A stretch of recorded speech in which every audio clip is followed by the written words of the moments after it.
Hello, MechWarrior fans! This is Duncan Fisher. Today is the dawn of an exciting new league, a trial by fire, a proverbial bloodbath of lasers and autocannons, the likes of which you have never seen. Born from the twisted mind of the Dragon's own Hohiro Kurita, this new league will pit the finest MechWarrior units throughout the Inner Sphere against each other via intense skirmish-based combat. If you thought 1 vs 1s and 2 vs 2s was hardcore, well, just wait, because the Martial Olympiad is reborn.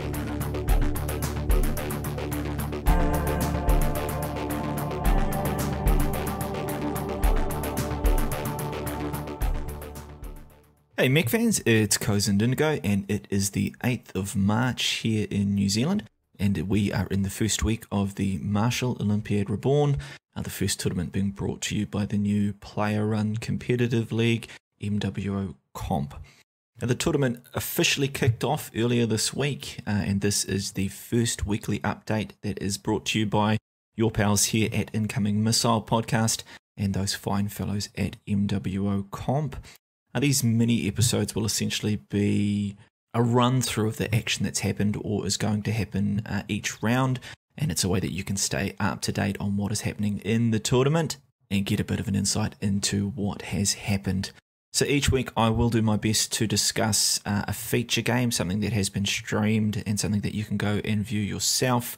Hopefully what I can do is drag in some of the team captains and maybe some of the other players to have a chat as well and talk about how things are going from their perspective. Either way, we want this to be your home of weekly updates so that you can stay up to date on everything that is going on. So do keep an eye out for these updates. Subscribe to our YouTube channel, Incoming Missile Podcast, or find us on your favorite podcast platform. And of course, make sure that you are signed up to the MWO Comp Discord server. And do go to the official website, www.mwocomp.com, and make sure you bookmark that. Now you may also find it handy to go to the site that is hosting the tournament details itself, where you can see the results and all of those kind of things. So that is a site called Tournament, and yeah, go to the Discord or the MWO Comp to find the link to that one. Right, now before we do get into round one, I am going to take this opportunity to go through the teams that are competing, just talk very briefly about each one so that you guys know who's competing, what to expect, and to give a bit of context for the stuff that we will talk about in this episode and the episodes to come. So, as you know, and as you may have heard in our preview podcast with Krasnopesky, there are divisions in 2 MechWarrior regions, that is EU and NA. EU has 2 divisions, Div A and Div B, and NA has 4 divisions, A, B, C, and D. Remembering that those teams from the Oceanic region that wanted to compete did jump in with the NA groups, just because the time zones were a little bit more complementary. So there are 32 teams competing in Martial Olympiad Reborn this year. And what I've gone through and done is given each of those teams an overall seeding from 1 to 32. Now that's based on their performance via Jarl's list and looking at their specific roster rather than perhaps the unit from which they get their name. That gives us a basic rundown of how they compare to the other teams. Remembering this is just off Jarl's and is not going to take into account any other factors that are important for comp or for making a team work. And I have also seeded them within their division as well, so that you know kind of who's the top team based on those Jarl's performances. Moving forward, I will be using the stats from the games themselves as much as I can, and of course what is there in Jarl's. So it's just what we've got available to use, and as I said, it's just a point for us to start from rather than being comprehensive or absolute. Alright, we're going to kick off with EU Div A, and EU Div A has 4 teams. And that includes Eon Tatos, Phoenix Legion, 1st Jaguar Guards, and Russian Jade Falcon.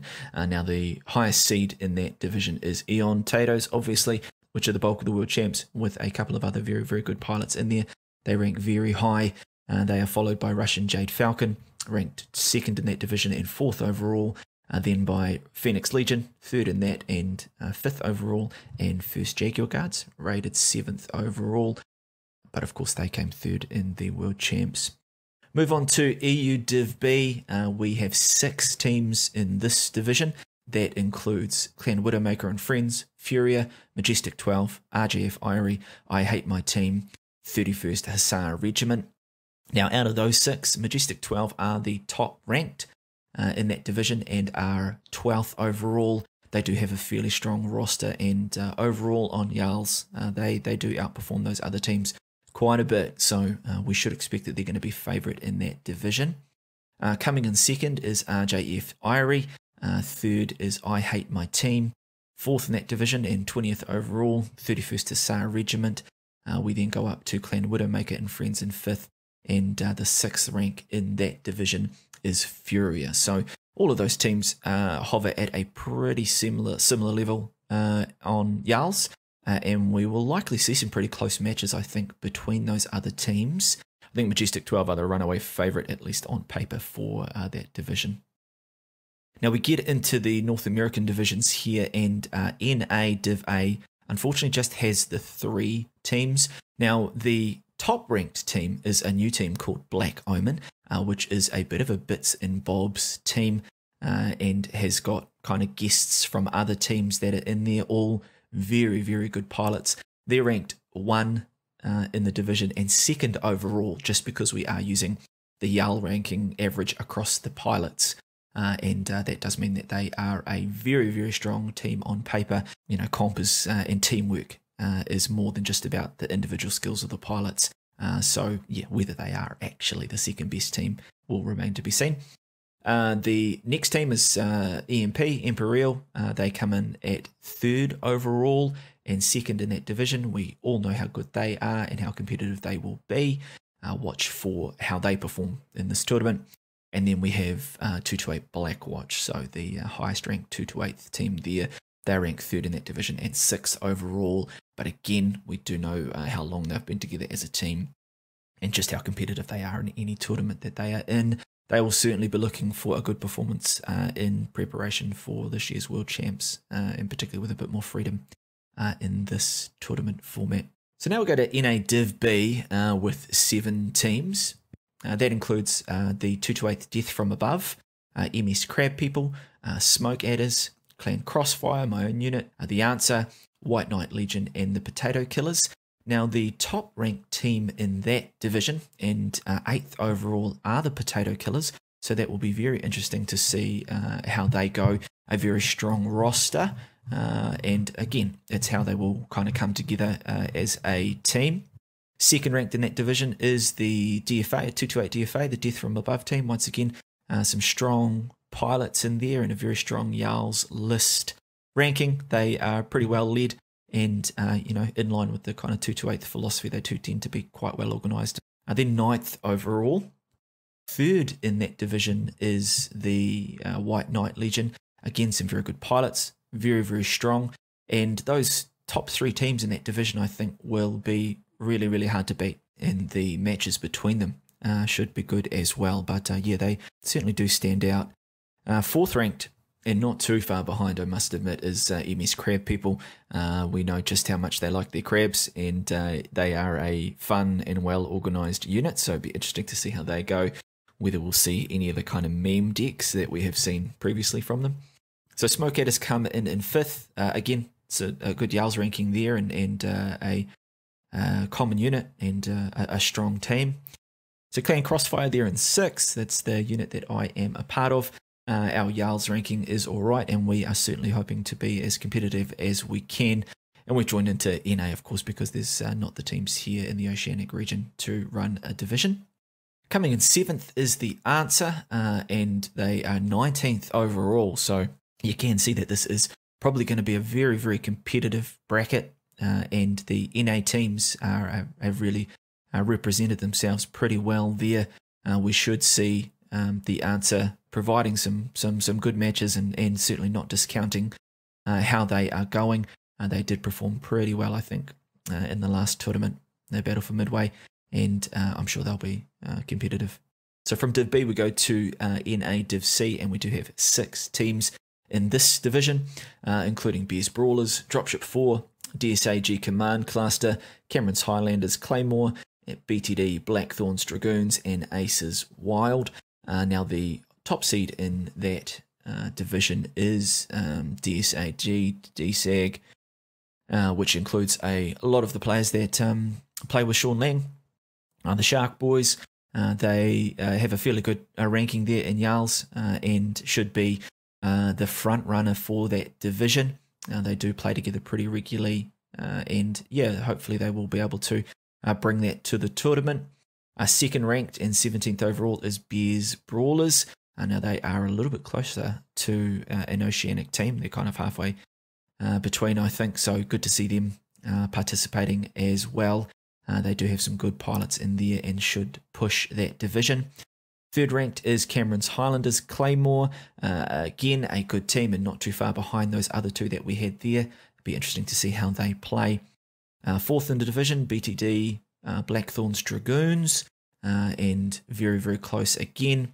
So fifth ranked is Dropship 4, led by Cyclone Jack. Again, some good pilots in there, and hopefully they are competitive in that division as well. And sixth ranked is Aces Wild. So again, a very organised unit, and let's they should form part of a pretty competitive division there. Whilst DSAG is quite a way out in regards to Jarl's list, I do think that division's probably going to be pretty close and pretty fiercely contested. Now that brings us to NA Division D, and whilst this is a Div D, I still think that we will see some fairly excellent matches here. We do have 6 teams in this division, including the 79th Raptor Talon cluster, the other Cameron Highlanders team, Sons of Thunder, another Smoke Adders team, I believe, SA 505th, another Aces Wild team, the Black Aces, another 228th team, this one's the Death from Below team, and the Diamond Shark 39th Strike cluster. So the highest rank there is actually the other Aces Wild team, and they are quite a way ahead of the other teams in regards to the Jarls ranking, so we would think that they are probably the front runner for that division. They are followed by the 79th Raptor Talon cluster in the second seed in that division. Then the other 288th, I said 228th, didn't I? 288th Death from Below, the third ranked team. Then the other Cameron Highlanders team, then the 505th, and then Diamond Shark 39th Strike cluster there as well. Good to see players of all levels competing in this tournament. Again, as we kind of always reiterate, there is something for everyone in this format of the game. Even those Div D teams will include some fantastic pilots and probably some fantastic games. Right, so that is the 32 teams. Again, you'll see action across those divisions streamed. Do check out the schedules. We do have favourites, I think, for each of those divisions. The Div A in Euro will be hotly contested. We do have some very, very good teams there. I do think the division that we are part of, Clan Crossfire, NA Div B, will also be hugely competitive alongside probably NA Div C as well. I think we will see some very close games, some very close and entertaining games there. Right, so speaking of games, it is round 1, and as at the time of this recording, there has been a few games played, including the feature game that I will talk about very shortly, that was streamed between Camerons Highlanders, Claymore and Aces Wild, the first match of the tournament in NA Div C. And the feature game today that we will talk about was the first game, and it was streamed yesterday between Camerons Highlanders, Claymore and Aces Wild, as I said, which was the first match in NA Div C. So this was a pretty good match, and I felt that it kind of seesawed between the teams, and it did also go down to a 5th drop.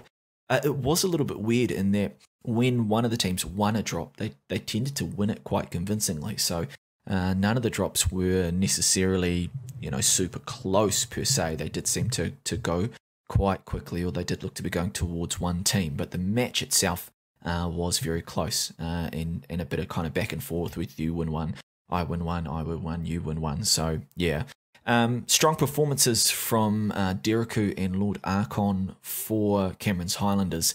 they averaged 548 and 408 damage respectively across those 5 drops, and got 10 kills between them. So Dereku in particular was doing some work with the IV4, and yeah, probably happy that the rule exists to include a hero per drop. But yeah, he was definitely doing some work there in the quick draw. Not Bob and Alex 545 were also very, very good for Aces Wild in ultimately what was a losing effort. They averaged 410 and 448 damage respectively across those matches, and they got 5 kills between them. So yeah, they played a variety of mechs as well. Those 4 pilots that I mentioned were very, very good, and will be pilots to watch, I think, moving forward. Now, the first drop was Canyon Network, and Cameron Highlanders won that one 7-4. Claymores did look to play a range, and control the caps. They had a spider that they brought along to get those quick caps. Aces did trade a lot from Epsilon. They kind of got stuck almost on that side, and they sent their Arctic Wolf out to cap. In the end, Aces Wild kind of pushed high, but they really pushed it in 1s and 2s. They were set up kind of more for mid-range, and Camerons Highlanders kind of with the longer range setup and just the intention to control the caps were kind of able to hold them off. And they took down a lot of mechs quickly, and Aces Wild were left with this duo of Arctic Wolves, brawl builds on the Arctic Wolves, and they did make a hassle of themselves, and got a kill and contested some caps, but ultimately I think the drop was over by there. So we did see a kind of classic range deck and a control strategy there that Camerons Highlanders pulled off pretty well. We went from Canyon into mining, the first of 2 mining drops, and this one Aces Wild won, and they won pretty convincingly 8-2. Basically both teams almost rushed to the middle with pretty brawly decks, with a mix of loadouts. Aces Wild took the top in mining, and then they kind of waited to see what Camerons Highlanders might do. Camerons Highlanders did kind of have a hunchy that was taking some control positions there, but in the end, Aces Wild kind of dropped on Camerons Highlanders and chewed through the team with a bit of a murder ball pretty quickly, and won that one, as I said, pretty convincingly 8-2. We then went to drop 3 mining collective again. Now this one was slightly different. Cameron Highlanders brought a real control deck with a lot of kind of mid-range laser fire and PPCs and some long-range energy, but Aces Wild brought another brawl deck, another strong kind of fast-moving brawl deck, and they got the jump on them effectively. Camerons Highlanders just couldn't really get into the positions that they wanted to be able to control, and Aces Wild took some mechs down pretty quickly. Now, the last 3 mechs for Camerons Highlanders did end up taking some high positions and really making a hassle of themselves, but they were outside the circle. They kind of got forced to move inwards and give up their positions so that they could get into the circle and stop the timer going down. But that one was a little bit of a done deal as well, because they weren't able to kind of get to their positions they wanted to fast enough. The quick brawls just kind of jumped on them and brought them down. We then went into the map ban, and that ended up with Rubelite for that match. Camerons Highlanders won this one in the only stomp of the day. This was 8-0 ultimately, and this didn't go well for Aces Wild right from the get-go. They had an Arctic Cheetah that got legged early on Kappa, kind of unexpectedly, just exposed himself a little bit to some of the long range that Camerons Highlanders had brought, and they had really brought a kind of mid to long range deck there. It was, as I said, pretty convincing in the end. Camerons Highlanders really did win trades and just forced Aces Wild off the high ground, and then just cleaned them up pretty quickly there. And when you looked at the damage averages across Camerons Highlanders in this win, it was spread really, really evenly. So they chewed through the team. Everyone contributed, and this was really the most convincing victory that we did see. And Aces Wild, unfortunately, they kind of lost a trick in the trades. They got dropped into a bare position and they got kind of cleaned up from there. Now, drop 5, remember we were going to, it was 2-2 going into this drop, and Camerons Highlanders did win this one by caps, but truth be told, the writing was on the wall for a long time for Aces Wild. Cameron Highlanders brought another cap and control strat. They brought a lot of long-range mechs and a commando and a spider to get around, be mobile, and to get a cap advantage and then hold it.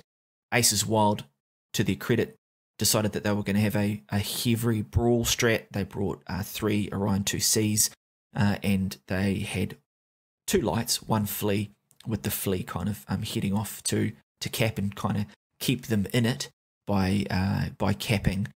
But the flea got ganked and taken down by a piranha. That did then force the other light in Aces Wild, the Wolfhound, to try and cap. That Wolfhound then got ganked, but Aces Wild suffered from having a murder ball that almost had nowhere to go. They were looking and waiting for where they were going to push into, where they could push into. That opportunity simply never arose because, you know, Camerons Highlanders had that cap and control with their long-range lasers and Dakar, and, you know, the writing was on the wall as soon as the chance for Aces Wild to compete in the cap game went, with the light getting ganked early and then the other light going down as well. And in the end, Aces Wild ended up chasing cap, scattering their position, being kind of all over the map, and Camerons Highlanders did get the cap win before they took out all the mechs, but, you know, they were in the throes of taking them all down. So yeah, in the end, the strat really did come through for Camerons Highlanders, and whilst Aces Wild showed an excellent brawl tendency, and when it came down to the smaller maps that were a little bit more intimate in mining, you know, they really came to the trump with their fast brawl. Camerons Highlanders did get the win in a pretty good match overall. As I said, the individual matches kind of went one way or the other, but yeah, congratulations to Camerons Highlanders for getting that win. And of course, Aces Wild certainly played their part and took a couple of drops away from them and took it down to the last drop. All right, so other results so far include 2 EU Div B games where Majestic 12 took down the 31st Hussar Regiment 5-0 in a pretty convincing day out, and Clan Widowmaker and Friends fighting out a 3-2 victory over I Hate My Team in that same division. So that went to a 5th and deciding drop by the look of it. So an exciting match there as well. There was also a pretty convincing performance by White Knight Legion, WKL, who posed a question that 42, the question, unfortunately couldn't answer. They did, you know, they really sent a statement to the other teams in NA Div B with a 5-0 stomp. And yeah, they look like they're making a bit of a case that they should have been in Div A. So it'll be interesting to see how that one goes. Yeah, particularly strong performances by Texan Scrublord and team captain Mr. Samaru, who will hopefully join me next week to talk a little bit about how things are going for those guys and a round 2 update. Now that game was streamed, so do go and check that out. Now, also streamed was a bit of a battle of the Titans between 228 Blackwatch and EMP, and that ended up going to a mammoth 7 drops, thanks to the inadvertent inclusion of an obviously OP Incubus in 2 of the drops. Now, of course, that wasn't allowed because it's only just recently come out for C-Bills, and so they had to do 2 redrops. Now, EMP did end up taking this in a Div A game pretty convincingly, I guess, in the end, 4-1, but really the game should be remembered for an amazing drop 3 on Mining Collective. Now look, this was honestly one of the best competitive drops that I've seen in a while, and you know, it goes to show you just how good these guys are, and what a spectacle really that competitive mech warrior can be.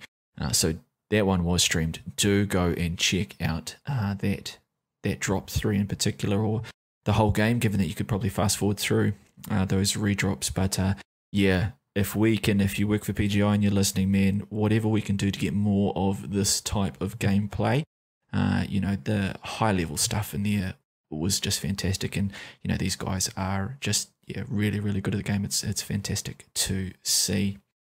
Now left to be played in the round, as at the time of recording, we have got another Div B, NA Div B game between 228 Death from Above and the Potato Killers. And this should be another good game in that division. I mean, White Knight have WKL have really sent a message out, and it'll be interesting to see whether Death from Above and Potato Killers can kind of answer. Those are a couple of the top 2 teams in the division, so that will also be a really good match.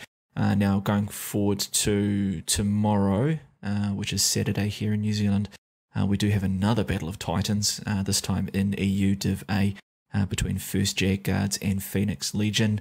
That will be, I should think, another highly strat, highly organised game. I mean, obviously there will be a bit of feeling out in these first couple of rounds, but that one should be good.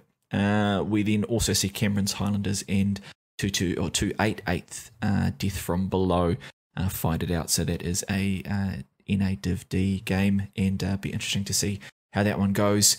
The following day we have another NA Div D game, Dropship 4 and Blackthorns. So good luck to the players there. That's Cyclone Jack and his team there.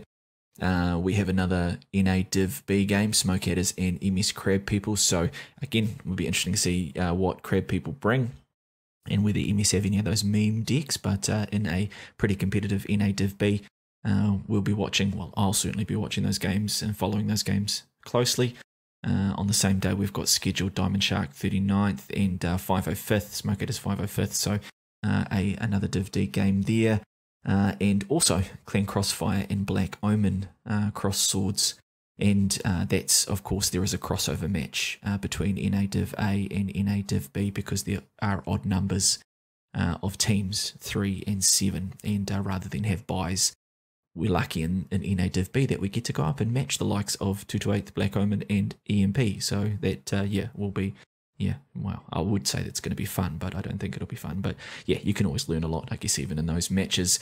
And then really to finish up the round, I believe it'll finish up on the Monday. I don't think that's the start of round 2, but we, again, have another great game between Eon and Russian Jade Falcon, and I think these guys are pretty used to crossing swords. So I'm sure that will be a particularly high quality match. And then we finish up with Furia and RJF Irie in EU Div B going at it. Now, we do have some other matches scheduled there, but I believe that whilst they will count for round 1, I think they are future scheduled just to make sure that they get done. So Bears Brawlers are involved with both of those, so that will just be a timing thing, I would imagine. So yeah, do check out all of those matches if you can. Whatever ones are streamed will be announced. Do check Reddit, check the Discord to find out what you can tune into in regards to those games. I would imagine that those really high quality games, the Div A games in particular, will likely be streamed. So yeah, looking forward to that.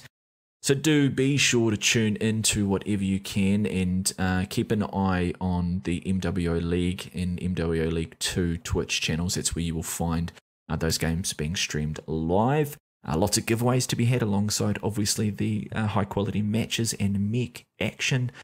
Join the MWO Comp Discord if you do want to stay up to date on announcements and news and all of that kind of stuff.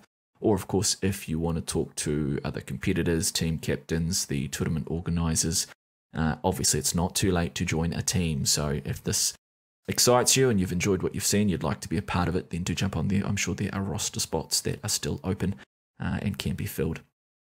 Do bookmark the official website, www.mwocomp.com, and do subscribe to the MWO Comp YouTube channel that will have replays of all the games, so that's a fantastic place to go. Now, a thank you and a shout out to the shoutcasters that have worked so far and will work over this round. Obviously, they're a vital part of this process, and they do that for free. So yeah, they've given up their time to cast, and we do appreciate that. Of course, there will be a little bit of getting used to it and getting the overlays and stuff sorted out. So I'm sure that will be a well-oiled machine very, very soon. And of course, a continued thank you to tournament organisers Just Call Me Ash, Krasnopesky, and Live 1991, and the others Of course, the work that these guys are doing behind the scenes is fantastic too. Make sure that this all runs. And of course, I have to plug our own channel as well. Do subscribe if you aren't already to the Incoming Missile Podcast YouTube channel. Find us at your favourite podcast platform as well. Just search for Incoming Missile Podcast. And you can stay up to date on the competition by listening to these weekly updates. As the tournament does go on, of course, we will go a little bit more into strats and trends. And as I said, hopefully talk with some team captains and other people that are participating to talk about what they are seeing. Comp does tend to shape the meta and shape quick play and faction play and group play from what we see here. So it's interesting to dive into that. We're already seeing some interesting decks. We saw EMP with an LRM deck today. And, we're starting to see mechs like the Vulcan 5T and the Flea be featured pretty regularly across all the divisions. So, it's always great to see where people will take things. So, stay tuned. All right, that's the update, guys. Enough from me. I'll catch you guys next week.